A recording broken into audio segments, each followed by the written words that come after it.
Ce que j'ai aimé le plus dans la partie théorique, c'est que cette partie-là, elle nous présentait en détail ce qu'on devait faire sur la pratique.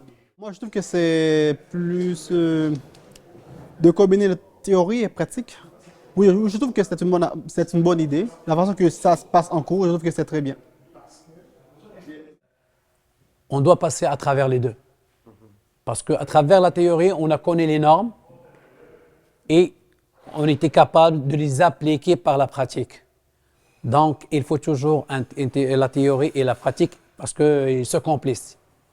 La partie théorique, elle était vraiment, elle avait une place très importante, oui, pour pouvoir mener à bien le déroulement de la formation pratique. Au début, je pensais que j'aurais pas aimé ou j'allais pas aimer la partie théorique parce que je voulais de la pratique.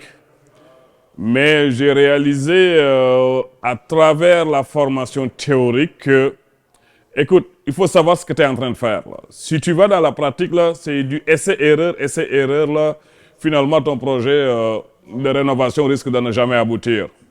Avec la formation théorique qu'on a eue, ça nous a permis de comprendre toutes les normes, comment ça se fait et de comprendre le matériel, l'équipement qui soutient tout le travail. Et là, quand on est allé en pratique, c'était plus évident. Ce qu'on faisait était logique et on apprenait même beaucoup plus vite.